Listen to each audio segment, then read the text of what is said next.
Salam sejahtera untuk kita semuanya, Bapak Ibu Saudara dalam Tuhan Yesus Kristus. Kita bertemu kembali pada kesempatan kali ini.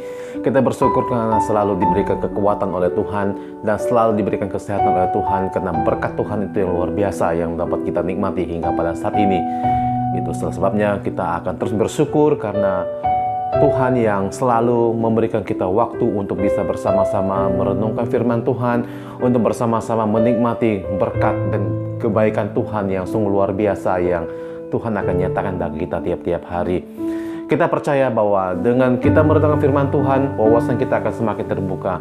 Kita akan semakin dengan pengertian-pengertian yang rohani yang akan Tuhan tunjukkan kepada kita, karena Roh Kudus yang akan selalu menerjemahkannya dalam kehidupan kita tiap-tiap hari.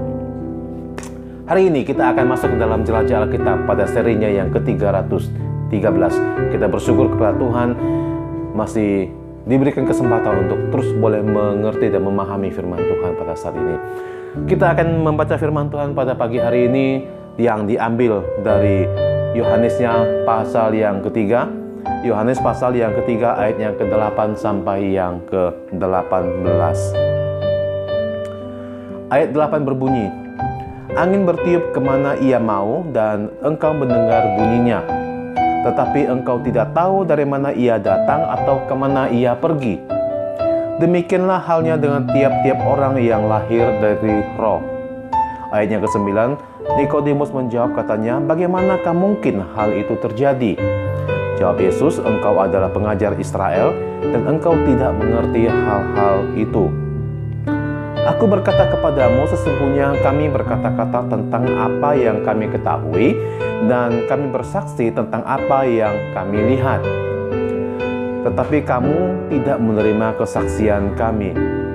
Kamu tidak percaya waktu aku berkata-kata dengan kamu tentang hal-hal duniawi. Bagaimana kamu akan percaya kalau aku berkata-kata dengan kamu tentang hal-hal sorgawi?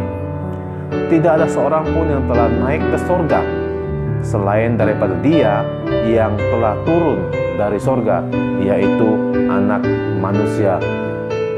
Ayat yang ke-14, "Dan sama seperti Musa meninggikan ular di padang gurun, demikian juga Anak Manusia harus ditinggikan, supaya setiap orang yang percaya kepadanya beroleh hidup yang kekal." Ayat 16, "Karena begitu besar kasih Allah akan dunia ini, sehingga ia telah mengaruniakan anaknya yang tunggal, supaya setiap orang yang percaya kepadanya tidak binasa, melainkan beroleh hidup yang kekal. Sebab Allah mengutus anaknya ke dalam dunia bukan untuk menghakimi dunia, melainkan untuk menyelamatkan oleh Dia." Ayat yang ke-18, "Barang siapa percaya kepadanya tidak akan binasa dan dihukum. Barang siapa tidak percaya, ia telah berada di bawah hukuman, sebab ia tidak percaya dalam nama Anak Tunggal Allah."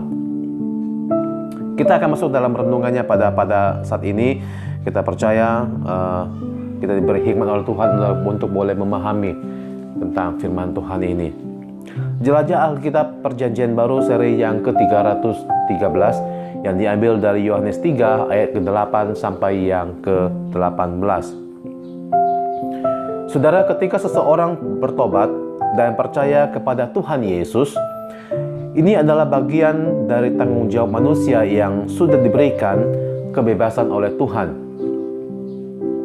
Manusia yang sudah diberikan kebebasan oleh Tuhan, kemuridan Tuhan akan mengutus Roh Kudus untuk tinggal di dalam hati orang tersebut. Inilah kasih karunia Allah yang Tuhan limpahkan kepada orang-orang yang bertobat dan percaya kepada Tuhan Yesus. Dilahirkan dari air dan roh adalah bertobat dan percaya, yang dilakukan oleh manusia dan menjadi bagian dari tanggung jawab manusia. Lalu Roh Kudus dikirim untuk menempati dan mengisi hati orang tersebut. Itulah yang disebut dengan proses kelahiran kembali atau dilahirkan kembali. Di dalam Titus 3 ayat yang kelima, Dikatakan pada waktu itu Dia telah menyelamatkan kita, bukan karena perbuatan baik yang telah kita lakukan, tetapi karena rahmat-Nya untuk permandian kelahiran kembali dan oleh pembaharuan yang dikerjakan oleh Roh Kudus. Ada dua hal yang terjadi. Pertama adalah baptisan yang menunjukkan bahwa orang tersebut sungguh bertobat dan percaya kepada Yesus. Baptisan tidak menyelamatkan karena itu tanda fisik, tanda luar. Tetapi yang di dalam, yaitu hati orang tersebut yang bertobat dan percaya, itulah yang membuat Roh Kudus masuk ke dalam hati orang tersebut. Roh Kudus memateraikannya menjadi milik Tuhan.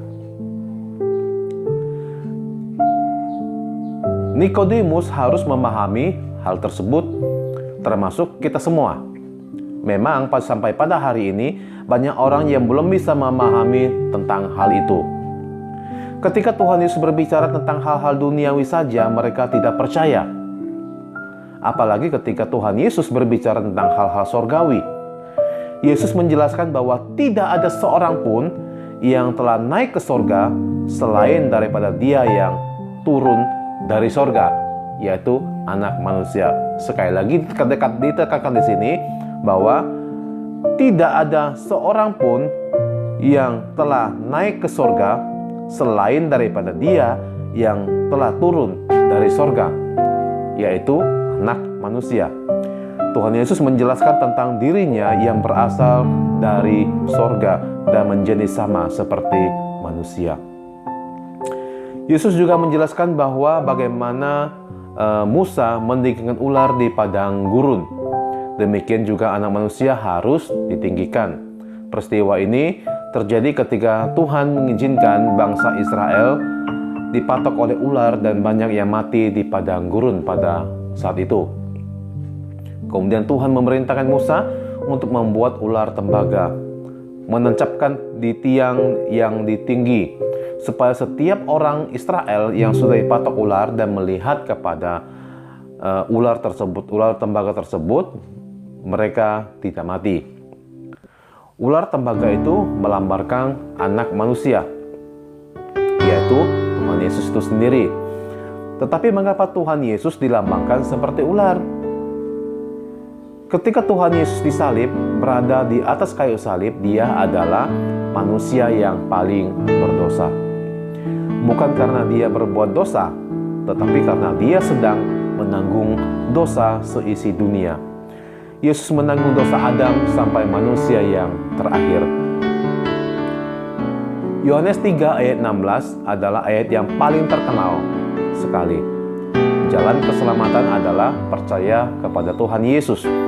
Mereka tidak akan binasa menghadapi kematian yang kekal, akan tetapi memperoleh hidup yang kekal bersama Bapa di sorga. Kedatangan Tuhan Yesus yang pertama bukan sebagai hakim, tetapi sebagai juru selamat. Akan ada saatnya nanti ketika Tuhan Yesus datang sebagai hakim atas dunia ini. Barang siapa percaya kepada Tuhan Yesus dan ia tidak akan dihukum. Tetapi orang yang tidak percaya kepada Tuhan, dia berada di bawah hukuman. Bukan akan semua manusia yang jatuh ke dalam dosa sejak Adam, posisinya sudah ada di bawah penghukuman. Tidak ada manusia yang ada di posisi netral. Karena itu kita perlu memberitakan Injil supaya orang sudah ada di bawah penghukuman itu bisa diselamatkan. Saudara yang dikasihi Tuhan Yesus, mari kita bersama-sama terus memberitakan firman Tuhan, agar ada banyak orang boleh percaya kepada Tuhan Yesus dan mereka boleh diselamatkan oleh Tuhan. Karena ada saatnya nanti ketika Tuhan Yesus datang sebagai hakim di dunia ini, yaitu pada kedatangan yang kedua, maka orang-orang yang tidak percaya kepada Tuhan akan dihakimi menurut perbuatan dan juga menurut dosa-dosa mereka. Kiranya Tuhan Yesus memberkati dan memberikan kita kesempatan terus untuk memberikan terbaik dalam pemberitaan firman Tuhan. Maranatha, Tuhan Yesus memberkati kita semua. Sampai ketemu kembali pada seri yang berikutnya.